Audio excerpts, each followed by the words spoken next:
He has given a brilliant blueprint, and if I may say so, sir, he has advocated a 1991 kind of liberalization of the entire education sector and allied activities. I now invite Dr. Chandrababu Naidu to come and speak.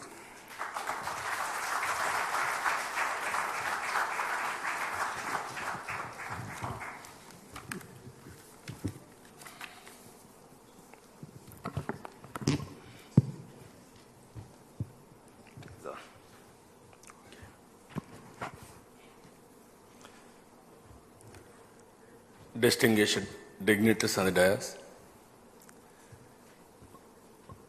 and participants of this event, good evening to everybody. They have given only 10 minutes time, so I have to do some justice for this.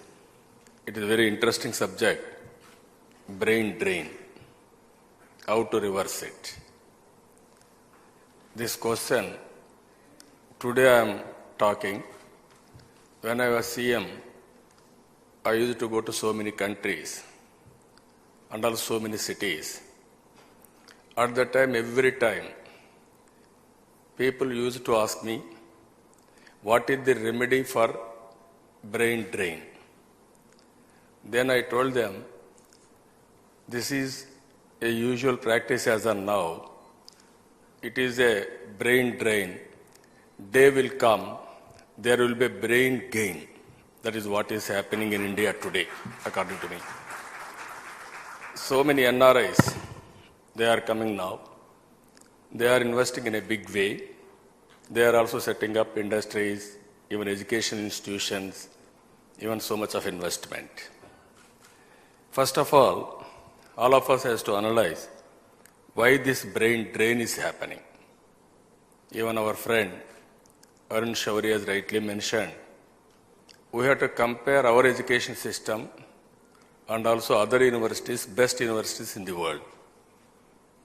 According to me, in our education system, lack of sound educational policy. And at the same time, we are spending less money on R&D from both government side and also private sectors. People are thinking, if they study in Stanford or Oxford or Harvard, they will get excellent job. It is a reality. Our education, if you go through, it is more of a theoretical one. There, it is more of a practical one. Even when I was CM, we had only 32 engineering colleges. Immediately, I want to go more and more engineering colleges and medical colleges. Within 9 years, we made it from 32 to 250, 300 colleges in 9 years' time, engineering colleges. Even medical colleges, same thing we have increased. Every year, we used to send a team of professors to different countries, study their academic and also how they are teaching, practicality, all these things. We used to implement all these things at the time. As on today, if you see, more and more middle class families are coming. Their children are going all over the world. Even they are studying abroad and also here. Ultimately, better employment, wherever there is employment, they are going there. This is what is happening. Even just now, Asocham, they estimated nearly 6 lakh students are going to foreign universities every year. According to them, 17 billion US dollars they are spending on education alone.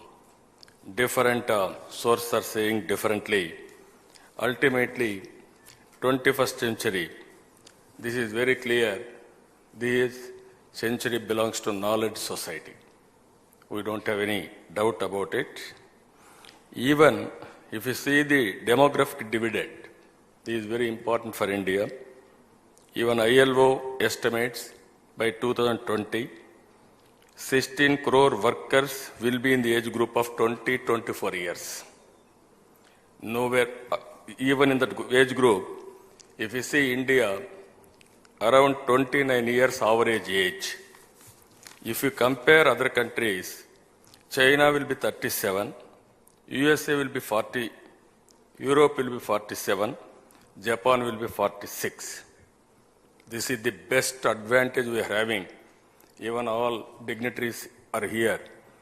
If we educate our people, if we make them best knowledge force, I am very clear, all over the world, Indians will be there.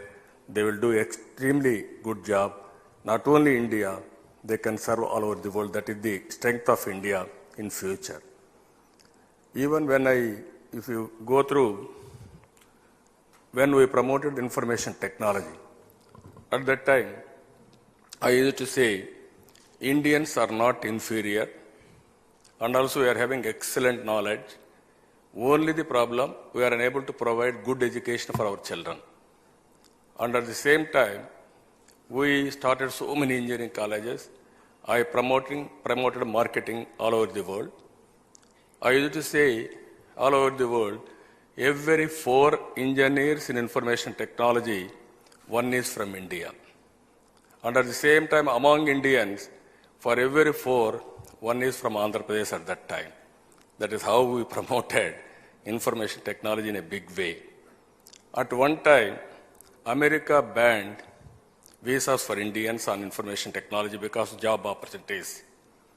Bill Gates said very clearly, if you ban visas for Indians, I am going to shift my headquarters, my development center to India. That is how he threatened. That is the strength of India.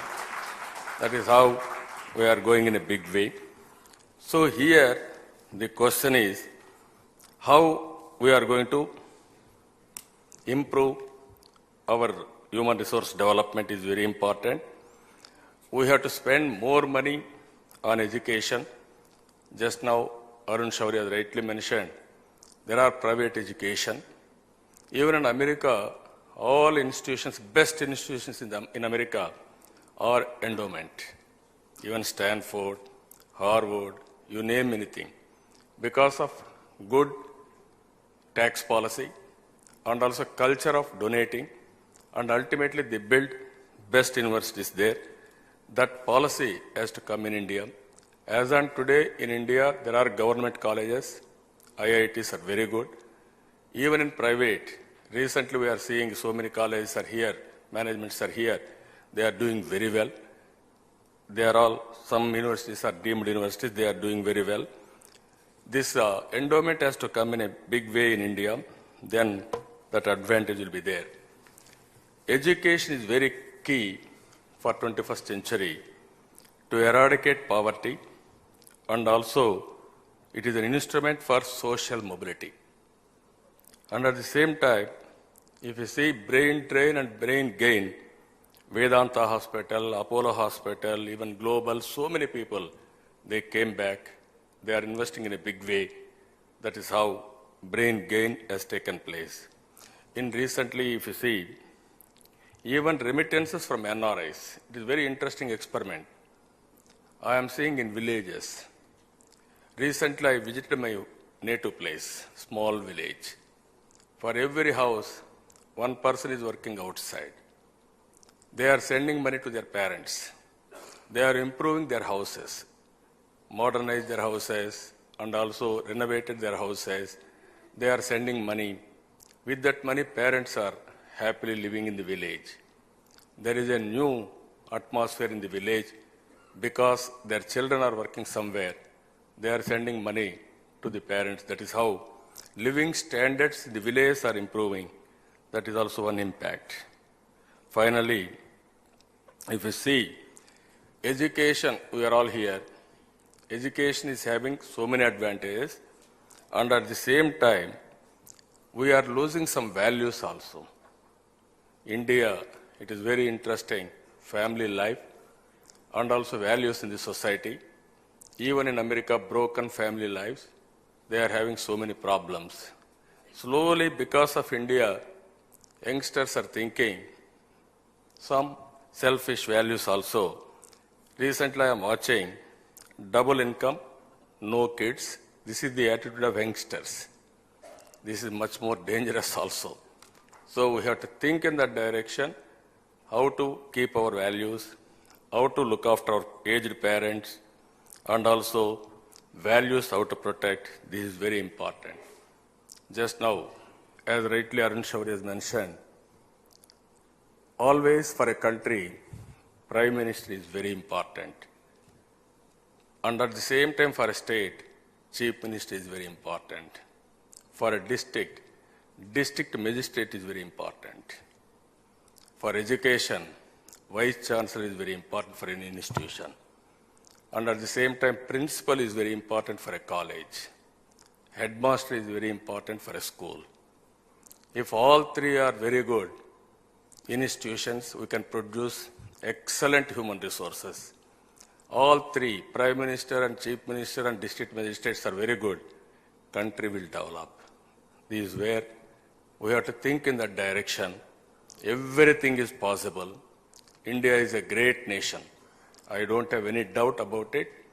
If you place properly all our resources, next coming 15, 20 years, India will be number one in the world, not America, not China. I am 100% confident India will be number one. That is how we are having excellent human brains and also youth capabilities. I am seeing normal children, they are having extraordinary minds. How to use that minds is very, very important. So finally what I am thinking, with all these things, we need national policy. Technologies are changing. Human habits are changing. Needs are changing every day and day out. Somebody has to produce the products and services. Somebody has to consume. Once all our income we used to spend on food items. Today, food item is only very less percentage, 15-20% like that. All money where we are spending, all services, either telephonic services or entertainment or so many services. This is where country has to think how to create employment. This is very, very important. There is a mismatch. People want employees. And at the same time, unemployed want employment. That means there is no efficient people and also skilled labor. One is education. Another thing, if you go through, even uneducated, all these people, they don't have proper skills. Skill upgradation is very, very important. How to, through vocational education, all these things, we have to improve skill upgradation. There must be national policy, state policy, what all the developments are coming. Always we are concentrating education. There is no restructuring of courses. Sometimes where we are producing, they are all becoming unemployed. This is the biggest problem. How to do that also, we have to think. Ultimately, this country needs excellent human resource policy and also best entrepreneurs to tap it. Employment is the biggest issue even in the future. So I can only say for India to be a successful country and a model to the developing world, higher education must stand as a central source of hope, vision, and critical tool.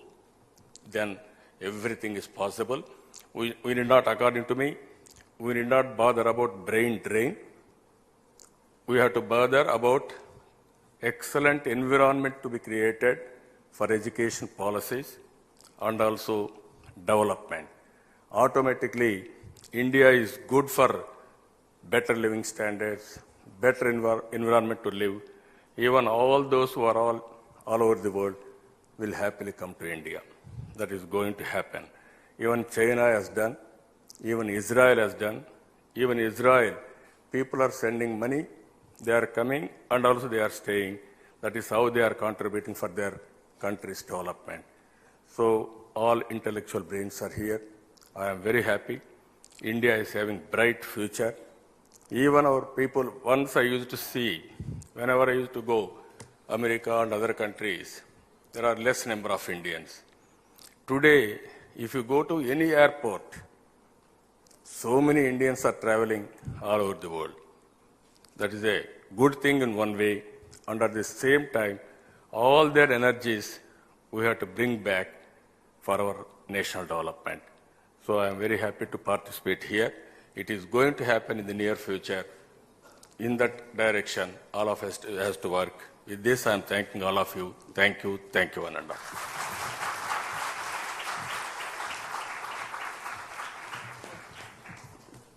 Dr. Chandrababu Naidu put it in perspective. The issue is not brain drain or brain gain. The issue is how India will survive and thrive in a knowledge society and the steps that we need to take. May I now invite Dr. Farooq Abdullah to speak.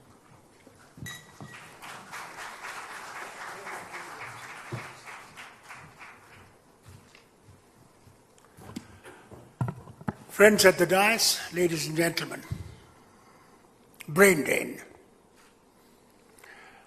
Let's make one thing very clear. Many who have gone out have become ambassadors of India. They've done so well that people look at India with respect. In my own field as medical man, many people went, studied there, after initial studies in India, looked at new technologies, and were able to come back to India and bring those technologies with them. One of those successful persons was Dr. Reddy of the Apollo Hospital. He came back. He was in a village. His father sent him a letter, handwritten letter. He was doing very well, extremely well in America. The minute he read his letter, he said to his wife and said, "We must pack up. Time has come for us to go back home." And look at the contribution he has made to medical science. And from first hospital here in your area of Chennai, he went to Hyderabad. Now so many places in India with one of the excellent care hospitals. Many other doctors, Dr. Trihan, the cardiac surgeon in Delhi.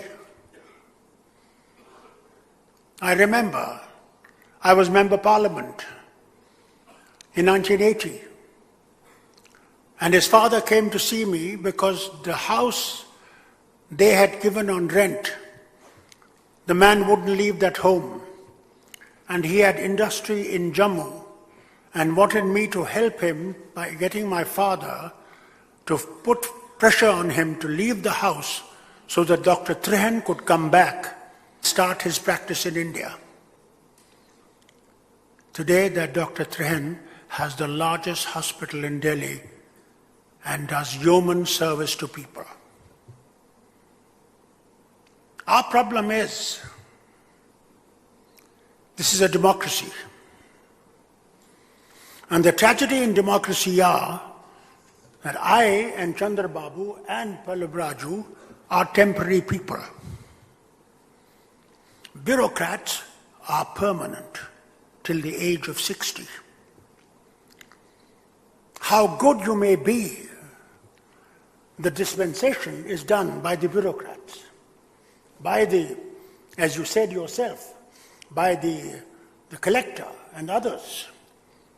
And if they don't want to do things, nothing will move. My own experience I have seen as Chief Minister of a state, that a private school has to pay to the teachers the lowest pay. And in the government school, the pays have risen dramatically. But look at the results. In the government school, the results are very low. In the private schools, the results are high. Why? Because in government schools, you cannot dismiss the teacher. He is permanent. He will go to the court. And thanks to our courts, they carry many those things in their pocket which prevents us from taking action. Is that true or not? Whereas in the private school, the person, if he doesn't produce result, out. Exactly as in the private firms that you have, where if you're no good, you may be this chief, out. In the PSUs, you are there because you can't be thrown out. Here is a difference. How good you may be on the top, it will not work unless we all think in terms that we have to do something. I'm not against brain drain. Let me tell you very frankly, I'm happy people go out. I'm happy if they are there and they're doing well. And I'm happy if they come back, because India has enough. Don't underestimate the number we have. We are over 1 billion people. So the more we capture other nations, the better for us. It's time we leave the capturing by guns. It is good we capture them by brains. They used to think, we don't have brains. Now we showed them that we have much better brains than you. And that should continue. Only my point of view is that there are a lot of curbs. Why are people running away? Why are our industrialists running away? There are so many curbs, there are CBI raids and God knows what. If you're rich, the hell with it. You're rich, you've done work. Why can't you keep those riches? I don't see India in the medieval times. It's now 21st century, we're moving forward. I think these curbs must go. If you really want India to become strong, and really, Chandrababu, if you want to see India shine, then some of these curbs must go. Our industrialists, our people should not feel that we are not going to survive here. Why do our children go out? Have you ever thought of it? One reason also is there is that feeling, oh, he's from Harvard. He's from Yale. He's from Cambridge. He's from Oxford. So his value increases in the marriages also.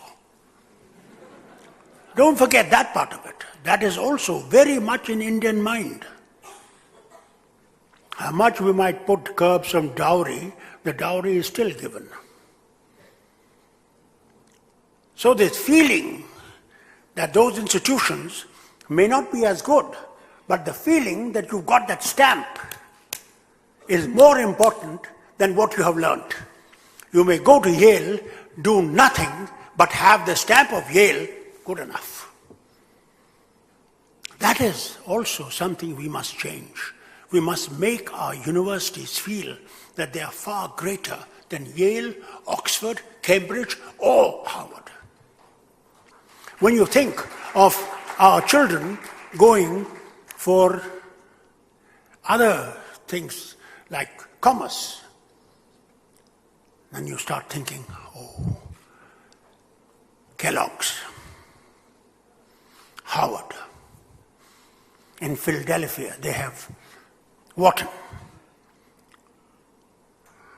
Do you think in India we don't have something as good as that? We have made ourselves look small. We have made ourselves look that we are no good, they are better. For God's sake, wake up and realize we are a million times better than them, only unfortunately we are not able to propagate it as much as they do. Today, their universities will collapse. Like National Health Service in England will collapse. If Indian doctors come back, their universities will collapse if Indian students don't go. That is why you will see many times their vice chancellors and their heads coming around to India to talk to people and asking them, please send your children to us. Look at the fees. In England, in Oxford, what is the fees that a local child pays? Have you ever seen what the fees your child has to pay? How many degrees higher it is? Why? Because they run their universities on your money. The same money you could spend in your own country by giving it to the university, and that university will improve far greater. Another thing, Chandra Babuji, I'd like to tell you, and to Palam Raju, because you are now human resources.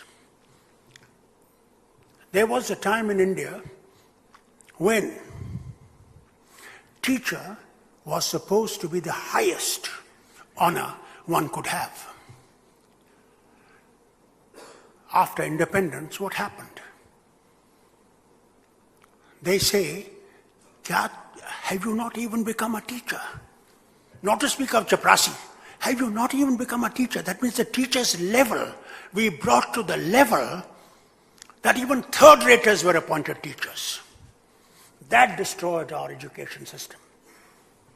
This political maneuvering that was done to bring the third-raters into education has really been one of the reasons why brain drain has also taken place and many of our institutions went down.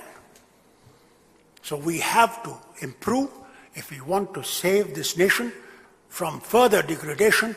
One, we must consider ourselves far superior than the others. Let us forget we are not any more morons. Secondly, we must improve, as you said, our educational setup has to improve. There has to be accountability. If there is no accountability, there is no use of having an institution.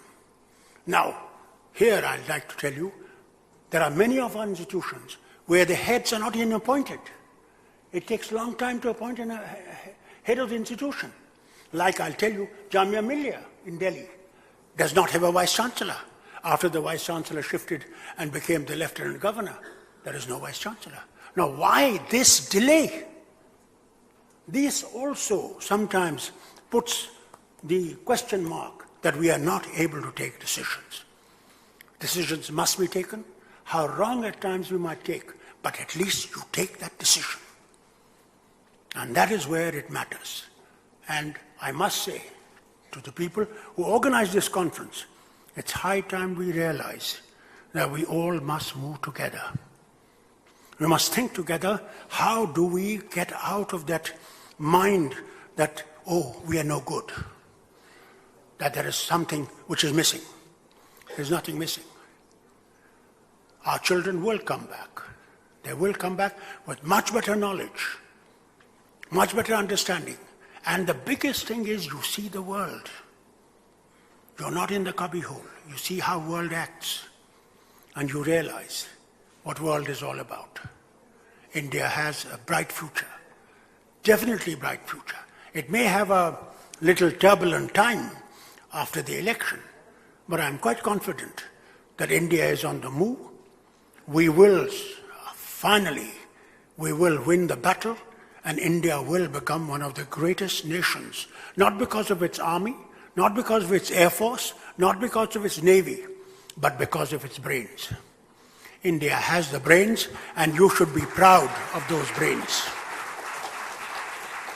We are no longer the country that has to import everything. Time has come when nations are looking to us and saying, yes, we want this from India. Today, we have head high. I want to tell you one small story. Many years ago, as a doctor in England, I went to Austria with my wife. I went to a small shop, and they have a flower, which is their national flower. And this, they cast in various things that people wear. Women wear, I don't know what you call these things, brooches and things, yes. So There was some American family in front of us. That fellow was taking the trays out and showing everything to them. When I and my wife stood there, he said, "Look from the top and select what you want." I am grateful to this nation, to the people of this nation who have worked hard. That some years ago, I went back to the same damn shop. You will not believe. He left every customer and he jumped at us because he knew India has the value and India has the money. You have achieved something which I thought in my lifetime I wouldn't see. So never underestimate yourself and never underestimate your country. Your country has tremendous potential, and inshallah, this country will succeed. There is nothing that will stop it from that success. Only trust yourself, trust your God. If these two things you have, you will win the battle. God bless you.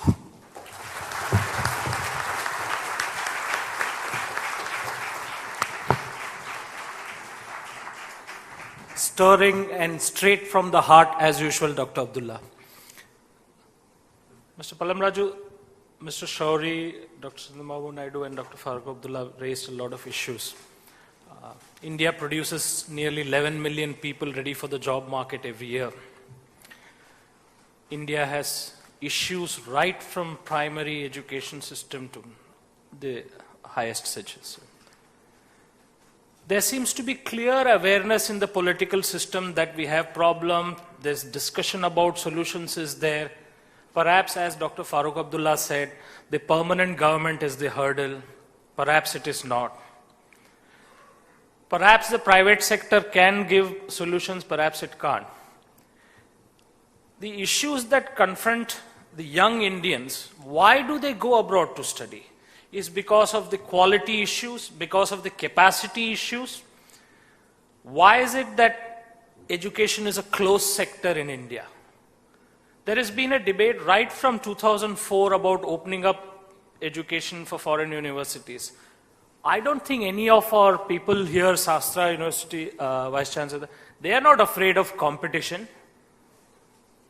Why should our students go there? Why should our dollars be spent on those economies? Why can't we spend those monies in our economy, create jobs, we are the housekeepers to the world, the BPO artists to the world, our doctors go there. Why can't we be the education providers to the whole world? Australia has a population which can probably be fitted in Bombay. And it is the third most attractive destination for Indian students.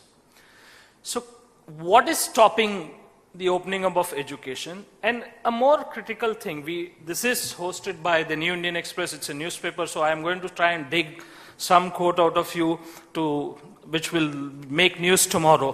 What is really preventing the 10 or 12 education related bills from being passed in Parliament? That's the other question. And of course, the points that our eminent panel has made, you might want to respond to that. Would you like to respond from your seat? That would be better. Okay. Yeah? Okay. Thank you.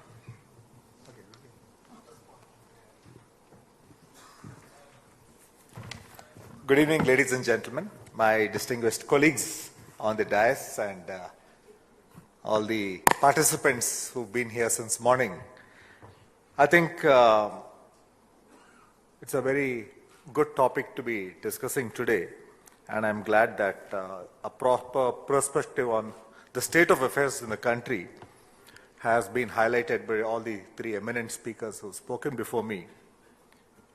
I can add to the list of woes that are threatening our education system and inhibiting the true potential of the country.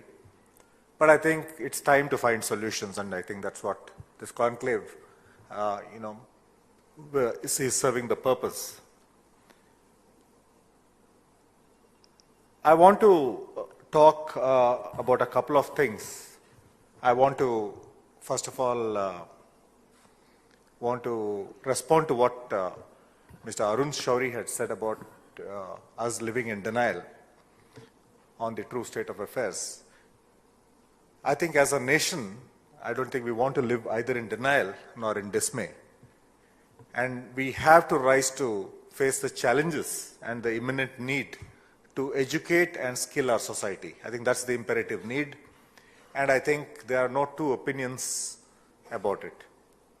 And everybody here is on board that we have to do things faster, we have to do things much more effectively, and create the environment for growth, not only for education, but for creating opportunity in the country. And I want to point out two things that have happened, which are quite significant in the recent years, which is how much of an increase we have done in the 11th five-year plan for creating new institutions in higher education. We have increased from the 10th five-year plan, we had increased it 9 times during the 11th five-year plan, thereby creating 151 new institutions in higher education. I'm not saying that's enough, but it's a very significant step. The next thing that we have done is what we have done in the last 3 years, which is to make education a fundamental right through the Right to Education Act. No doubt this has added to the capacity of schools and teachers, but this sudden expansion in capacity has definitely affected the quality of the learning outcomes. Mr. Chandrababu Naidu, as Chief Minister, had contributed to the expansion in engineering capacity in the Andhra Pradesh, which was a very positive step. But I'm sure that he will also admit that that did, because of the sudden demand for faculty, there was a tremendous shortage of faculty, that did lead to a drop in the output that was coming out of the colleges. So there are challenges involved in expanding capacity and trying to meet the qualitative norms. So we are going through that, but I'm sure we will get there. One of the important things that had been pointed out by Mr. Shauri is the quality of the teaching. And you'll be happy to know that in the 12th five-year plan, we have a budget of about 6,400 crores earmarked, especially for teacher training.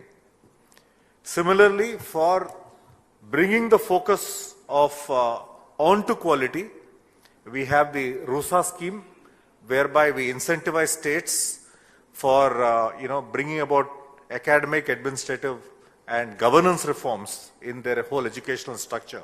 Because in the priority of things, especially for states, somehow higher education has become a lesser priority, and we want states to pay adequate attention. Because 96% of the capacity in higher education, whether it is through the private sector or through the states, is provided by both these sectors, and that is where the quality factor has been lacking. So these are some of the steps. I'm not sure that whether this will address the shortcomings in a hurry, but we are confident that is the direction to go about. Similarly, we are conscious of the rankings. We are conscious that except for the IITs, we've been slipping in our rankings. And sometimes this is thrown up that, some of the factors that are taken into consideration, some of the parameters that are taken into consideration are not relevant to our situation. But I don't want to,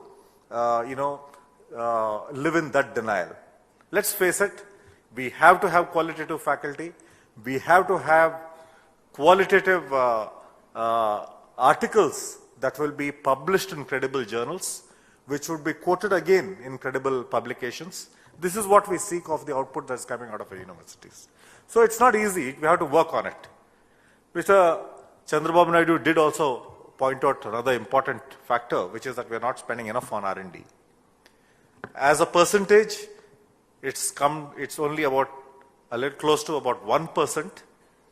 The Prime Minister did say that we would be stepping it up to 2% a few years ago, and this did happen in the government-established institutions. But we want more to happen from the private sector to increase the R&D spend. Now, why are people going abroad? Apparently, the environment is not there for further growth, either academic or research. Except for a few institutions, we haven't managed to create that kind of an environment in our institutions. So if there is an aspiration, if there is an urge for our youngsters to go to the best institutions, naturally they will go out, and thereby it leads to some of our best brains going out, it leads to our money going out, but that is something that I would not be dismayed about. If you look at what has happened over the last few years, is people who have done well for themselves, who have measured up to the best in the world, have come back and contributed to the economic growth in our own country. To give you an example, if you look at semiconductor manufacturing design, almost all of the top semiconductor companies have their R&D centers out of Bangalore or elsewhere in India. You know the kind of value addition that happens in the industry. So there is value addition happening out of this country, but that is becoming the intellectual property of another company. Why can't we do it ourselves? And I think one of the shortcomings has been we have not been able to match our services economy with our manufacturing economy. We have a strong services sector, yet I think there is an imperative need to bring back the strength to our manufacturing sector. This is something that we have to work on. I would credit our research establishments, they're doing brilliant work. But I think where the weak link is in converting that brilliant research into a meaningful product that can be scaled up and serve not only our markets, but the markets worldwide. So there is a weak link in converting our brilliant research into a product that we can sell worldwide. So I think these are some of the shortcomings we need to address. And I would say the solutions are increase R&D spend, then strengthen the linkages between research, manufacturing and the market. This is something that we have to do. We have to create the environment in our institutions, whether they're academic institutions, research institutions or major companies, and so that professionals would like to stay on. So these are some of the basics that we do have to work on. I don't want to dwell on each of the points that has been touched upon, but it has to be a national effort. Education and knowledge creation is a continuum. I cannot say that, this is the credit of this government, it is the discredit of that government. I think we have to look at it as a national perspective. Because the human resources, the future generations, the demographic portended dividend has to be realized. And for that, it has to be a national effort. It cannot be the effort of a national government or the effort of a few states or the effort of a few institutions. It has to be a national effort. And there has to be an orchestra in how we do this. It has to be a combination of building the capacity, bringing the quality factor, keeping it relevant in consonance with industry, keeping it global so that movement of skill sets and skilled people can be facilitated. And this is the way to go about it. And so it has to be a collective effort and it has to be an orchestra. So I'm sure that we will get there. I will not be particularly worried about brain drain. I'm sure that it all comes back. We live in a globalized economy today where there is movement of services and goods and capital. And I think we have to work at it, but the more important factor is I think we have to create the conditions here for some of our best brains to be here or to come back. But the story ahead is, the disparities that exist in this country today. We still have close to 300 million people who are below the poverty line. And the story is inclusivity. We need to create an environment for the wholesome growth of our young people. We have to create the conditions for improving the quality factor in education and to be able to create opportunity for these youngsters. And I think it has to be a national effort. Thank you.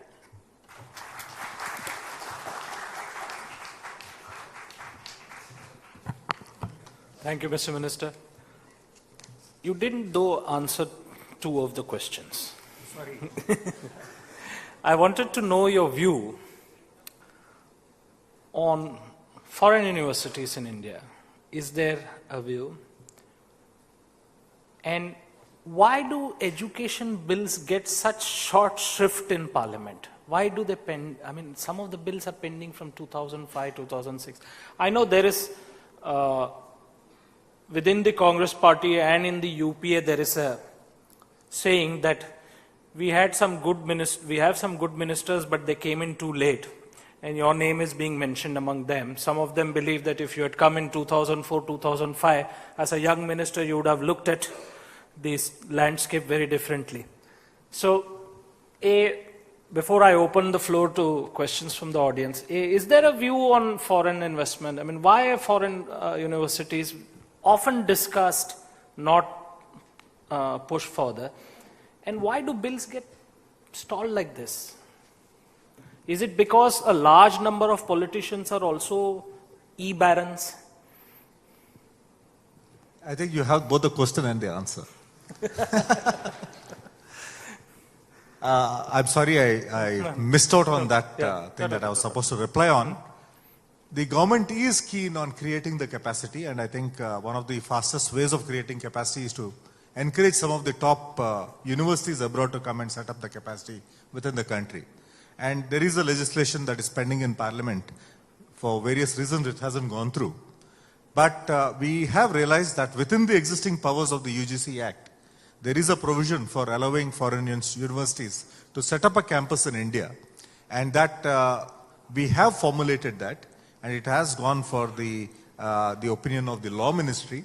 And after it comes back from the opinion, and if the government wishes, if the cabinet wishes, we may be able to bring it forward.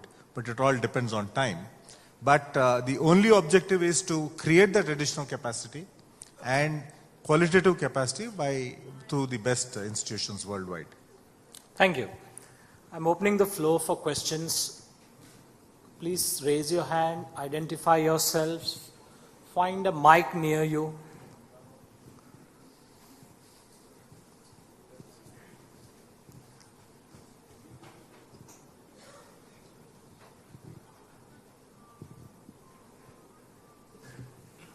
Can somebody give a mic to Vaidya? Good evening. My name is Vaidya Subramaniam. I'm the Dean of Shastra University. I have a question to the Honorable HRD Minister. Mr. Shankar said many of the progressive universities in India aren't really afraid of foreign universities. I endorse his view, but I would rather have the foreign universities allowed into India in a calibrated way.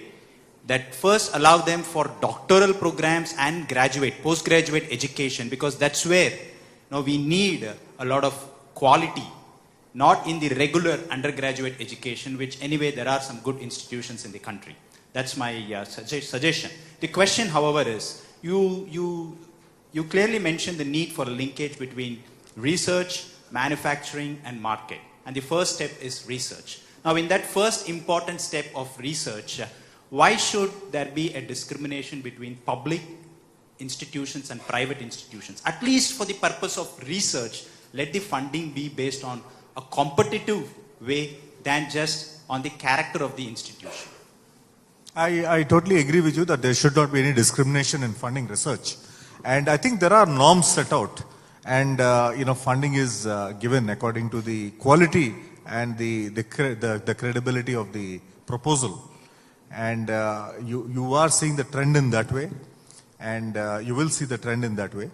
But I think there is an inherent faith in the system that's been established by the central government, namely our IITs and NITs, where there's a tendency to fund those and institutions like the ICERs and the Indian Institute of Science, because there's already a credibility established.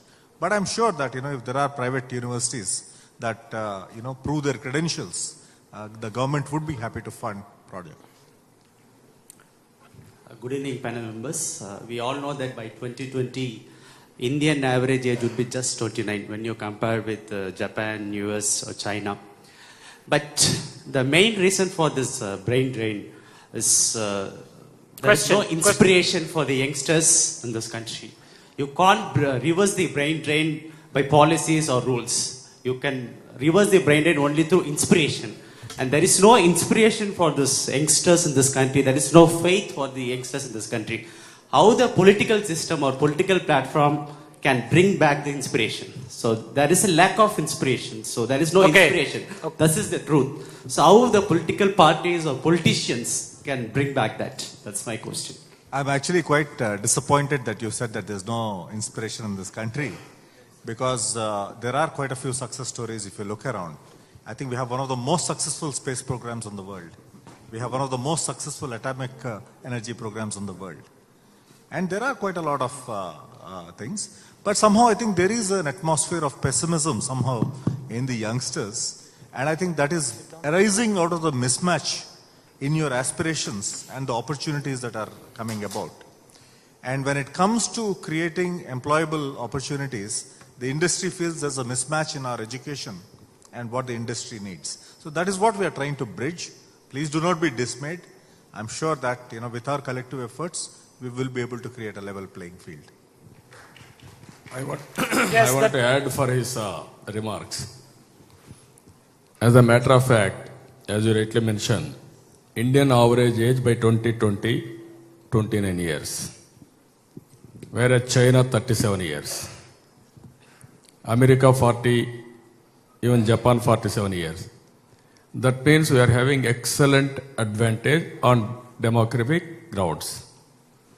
But how to inspire youngsters, that is important issue, as you rightly mentioned. Now, we have brought economic reforms in 1991. Thanks to economic reforms, now things are moving not as expected lines. So many people are going out because there are excellent systems and also very, very good atmosphere to work. Whereas in India, we are having, for efficient people also, they are unable to perform. If you study well, there are no opportunities for your career. Naturally, you are disappointed and then you are moving out. This is where there is a mismatch of your education and also your career. That is the responsibility politicians has to fulfill. That is the biggest issue now. We have to think, we have to retrospect ourselves. Ultimately, I don't have any doubt. I am very clear in this. When I was CM, I used to go all over the world to market. At that time, everybody used to say how India can progress. It is only backward country or developing country. You don't have knowledge, you don't have capability, like that. I used to say, India is not inferior to anybody. You will watch. That is how I promoted information technology. Today, India put on the world map, not with political atmosphere, because of youngsters, those who worked in information technology, they brought pride for India. That is my assessment. So all of us has to think in that direction. Youngsters, you are having aspirations. That aspirations, how to fulfill, that is our mission. All politicians has to work in that direction. Here, as he rightly mentioned, there is no integration between education and employability. There is a mismatch. Even research, we are spending very nominal amount.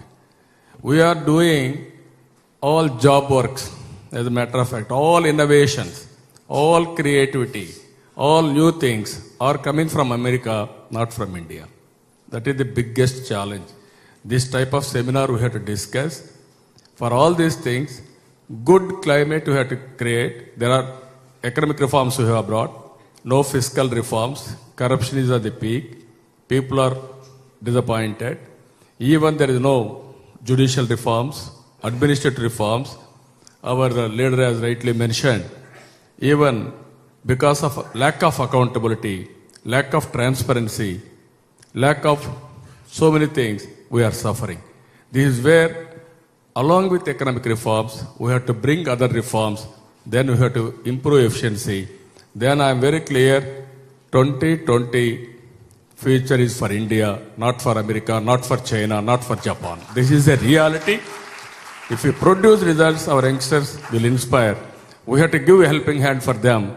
Then they will have a dream.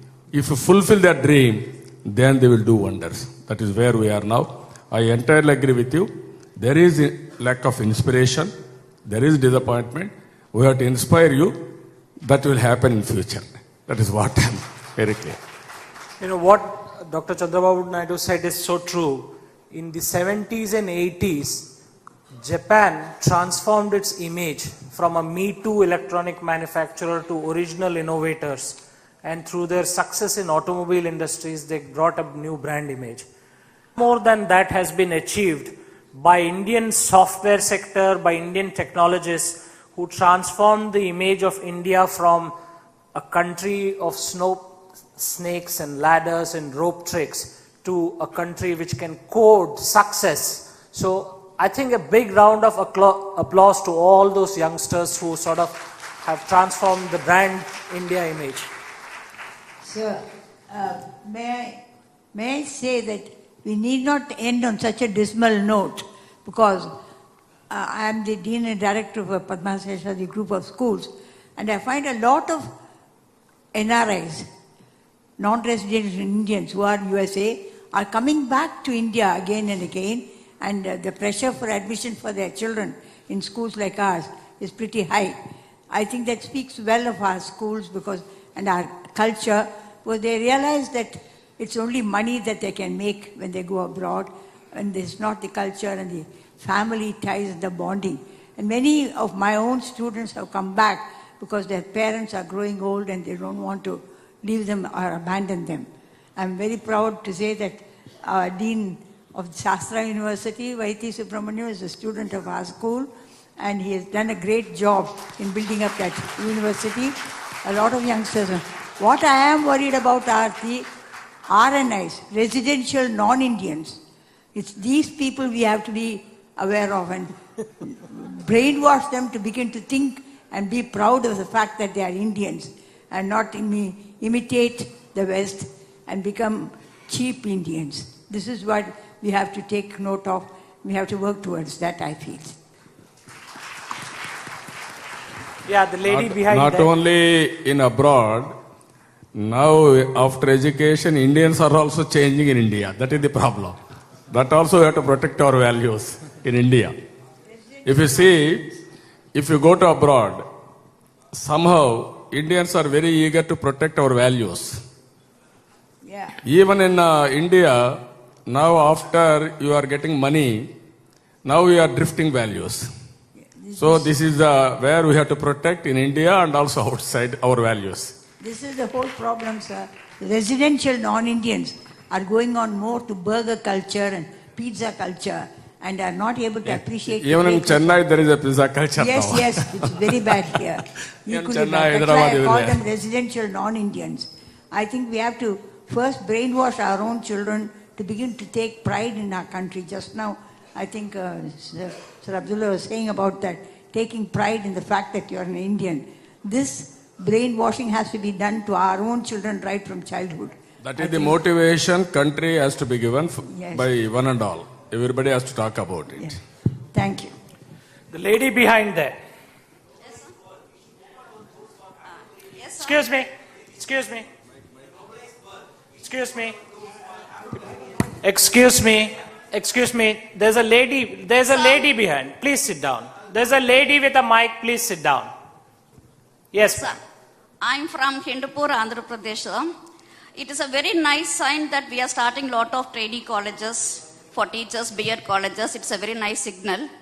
But what I wanted to know here is, when a medical student joins a MBBS, there is 1 year of training as house surgeon. And when an engineering student in a software job, there is some 3 to 6 months training in whatever they're going to take it. And similarly, when they go for a nursing, half day they have to be in the college and half day they have to be in the hospital to take training. But whereas when you come to teacher training, everything is done within the 4 walls. And they have 2 weeks of teacher training, micro teaching what they say, and that also happens inside a government school, where our Farooq ji already told that the government standards are not that much good. So when such training is taken inside a government college, government school, where 8th, 9th and 10th class are taken, they don't gain any practical knowledge. So I feel that the government has to revamp the education, this training system itself, so that the training has to be done in a private school where the private education, private school teachers are doing Excuse me, better ma'am. than a government school.